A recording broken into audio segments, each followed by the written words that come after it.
সময়ের ব্যাপারে প্রচণ্ড স্বার্থপর হন। মনে রাখবেন, আপনার সময় কেবল আপনারই জন্য। আরও পরিষ্কারভাবে বলতে গেলে আপনার নিজের উন্নয়নের জন্য। আপনি যদি স্বেচ্ছায় কাউকে সময় দেন সেটা ভিন্ন কথা, কিন্তু আড্ডাবাজি, ঘোরার নাম করে কেউ যেন আপনার সময় নষ্ট করতে না পারে সেদিকে লক্ষ্য রাখবেন। নাম্বার 2, পেশা বাছাই করার আগে নিজেকে বুঝুন। কি করতে আপনার সবচেয়ে ভালো লাগে এবং কিসে আপনি সবচাইতে দক্ষ। আপনার ভালো লাগার সাথে আপনার দক্ষতা নাও মিলতে পারে, সেটাও মাথায় রাখুন।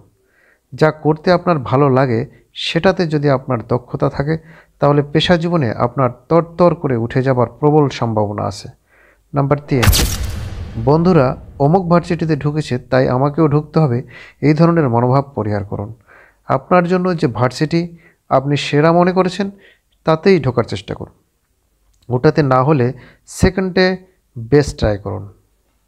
অন্যথায় যে বন্ধুত্বের খাতিরে পড়াশোনার মান উপেক্ষা করে আপনি ঝাঁক বেঁধে ভার্সিটিতে ঢুকছেন, ভার্সিটির মানের কারণে জীবনে সফল হতে না পারলে সে বন্ধুত্ব কর্পূরের মতোই উঠে যাবে।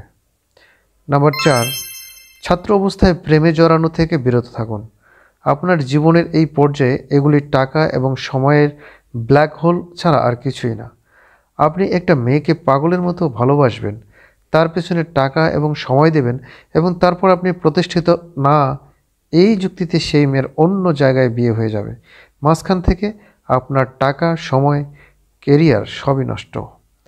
কোনো দরকার আছে এত সব ঝামেলার? যে টাকা গার্লফ্রেন্ডকে খাওয়াবেন সেই টাকা নিজে খান, নিজের যত্ন নিন, আখেরে কাজে দিবে। নাম্বার 5, নিজের দক্ষতা বাড়ান। আমি এমন অনেক তরুণ দেখেছি যারা ফেসবুক ছাড়া ইন্টারনেটের আর তেমন কোনো ব্যবহার জানে না। যখন কোনো প্রতিষ্ঠান আপনাকে নিয়োগ দেবার চিন্তা ভাবনা করবে, তারা আপনার ফেসবুক ফ্রেন্ড লিস্ট দেখতে চাইবে না, বরং কয়টা দরকারি প্রোগ্রাম আপনি দক্ষতার সাথে ব্যবহার করতে পারেন সেটাই দেখবে। নাম্বার 6, নিজের ডিজিটাল ফুটপ্রিন্ট পরিষ্কার রাখুন। অনেক কোম্পানি এখন নিয়োগ দেওয়ার আগে চাকরি প্রার্থীর বিভিন্ন অনলাইন অ্যাকাউন্ট চেক করে দেখে। আপনার রাজনৈতিক মতবাদ বা সানি লিওনের প্রতি আপনার ভালোবাসা নিজের কাছেই সীমাবদ্ধ রাখুন। প্রাইভেসি পাবলিক মোডে রেখে এসব দুনিয়াকে জানানোর কোনোই দরকার নেই। নাম্বার 7, ইংরেজিতে দক্ষতা অর্জনের চেষ্টা করুন। বিশ্বাস করবেন কিনা জানি না, বিভিন্ন গার্মেন্টসে উঁচু পদে ইন্ডিয়ানদের নিয়োগের এটাই প্রধান কারণ। নাম্বার 8, নিজস্ব নেটওয়ার্ক তৈরি করুন। খেয়াল করে দেখুন আপনার মহল্লায় গুরুত্বপূর্ণ কেউ থাকে কিনা। থাকলে দেখা হলেই সালাম দিন। সালাম দেওয়া চালিয়ে যান। ঈদে শুভেচ্ছা দিন, বিভিন্ন পর্বে তাদেরকে অভিনন্দন জানান। বেশ কিছুদিন পর কি সাহায্য চান জানান। নিতান্ত গারল না হলে তিনি অবশ্যই আপনাকে সাহায্য করবেন, তবে এদের কাছে আবার টাকা পয়সা চাইতে যাবেন না। এদের নেটওয়ার্ক ব্যবহার করার চেষ্টা করুন। নাম্বার 9, সবচাইতে গুরুত্বপূর্ণ ব্যাপার যা কখনো কোনো স্কুল কলেজে শেখানো হয় না, শিষ্টাচার। এর ব্যাপারে মনোযোগী হন। দেখে শিখুন, আদব বেয়াদব উভয়ের কাছ থেকেই শিখুন।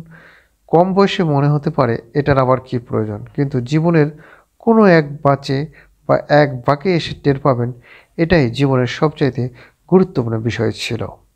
তাই নিজেকে ব্যাখ্যা করতে সময় নষ্ট না করে নিজেকে সময় দিন, এবং মানুষ শুধুমাত্র তাদের যা শোনার ইচ্ছা তাই শোনে।